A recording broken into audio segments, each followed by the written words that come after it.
السلام عليكم ورحمة الله وبركاته. كلنتي wanaagsan saaxiibayaal ku soo dhawaada channelkeena iyo mar kale iyo muuqaal kale oo ku saabsan caqabadaha ay la kulmaan dadka maskaxda badan.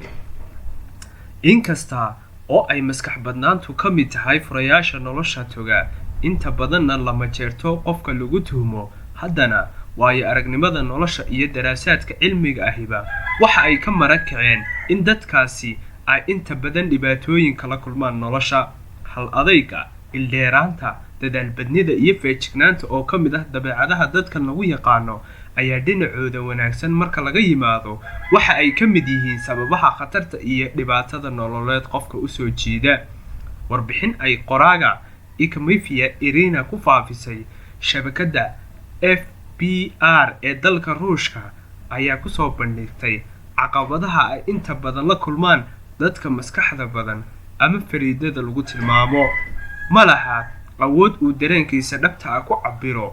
Dadka maskaxda badan ayaa la ogaaday in ay dhibaato kala kulmaan sheegidda iyo faahfaahinta dareenka ay qabaan iyo waxa niyadooda ka dhex guuxaya. Sababaha waxa ka mid ah qofka maskax badan oo aalaaba jecel in waxa uu sheegayo ay noqdaan wax maangal ah, joogtana uga taxadara in wax aanay maskaxdiisu shiilin uu sheego. Arrintani waxa ay keentaa in uu hadalka hakad ka galo si uu uga fikiro ama in uu ku dhici waayo in waxyaabo badan uu sheego isaga oo ka baqa qaba in ay noqdaan wax aan macno lahayn. Sababahaas ayaa qofka maskaxda badan ka hor istaaga in uu dareenka uu qabo sida saxda ah u cabiro. Filashada weyn ee laga qabo ayaa cabsi ku abuurta. Qofka maskaxda badan waxa ku adag in uu galdaloolooyinkiisa iyo ceebihiisa ka hor sheego dadka kale, waxaanu ka feejigan yahay in la ogaado ama in lagu ogaado. Waxa intaas dheer, dadka maskaxda badan oo caan ku ah cabashada ama ka cabashada guuldarrada. Xeeldheerayaasha cilmiga bulshada oo baaray waxa ku keenay cabsidan ayaa sheegay in ay jiraan sababo kala duwan, waxaana ka mid ah qaabka marka horeba qofka loo soo koriyo oo qof kastaba ku sababi kara cabsi nololeed. Waalidka ayaa ay xeeldheerayaashu sheegeen in ay marka ay ilmahooda ku arkaan fariidnimo iyo maskax badnaan in ay saaraan cadaadis dheeraad ah oo ku sababa in ku dhaca ku yaraado iyo cabsi badan. Tusaale ahaan, waalidka ilmihiisa maskax badnaan ku tuhmaya waxa uu ilmaha ku cadaadiyaa in uu darajo fiican ka keeno imtixaanada waxbarashada. Filashadaas sare ee ilmaha laga sugayo iyada oo waliba loo sheegayo ayaa sababta in haddii ilmuhu uu ka dhaweyn kari waayo in ay ku noqoto dhibaatooyin nafsiyadeed. Qaabka ay waalidku ilmaha ugu sheegaan filashadan ayaa ah kan ka keenaya ama ku keenaya dhaawac aad u weyn.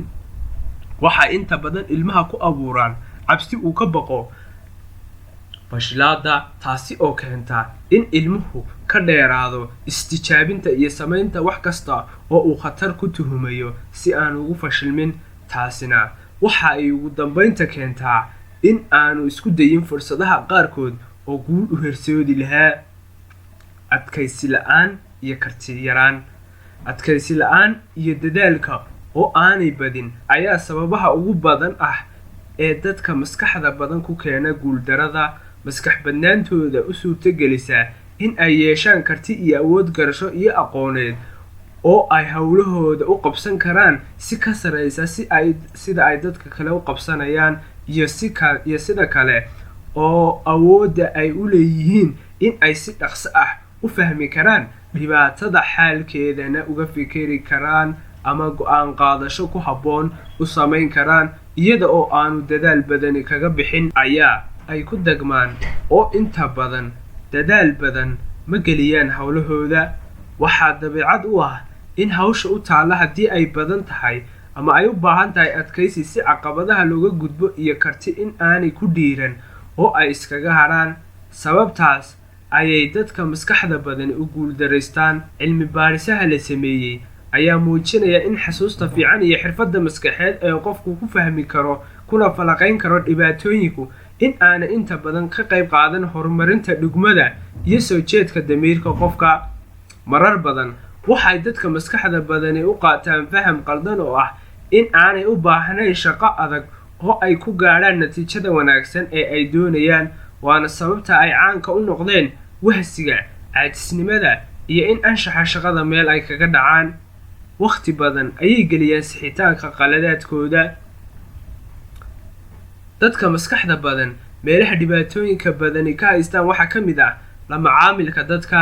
waxay waqti aan loo baahnayn geliyaan sixitaanka qaladaad aanay iyagu gelin, dhibta natiijadeeda ka dhalatana wax badan aan yeelanayn.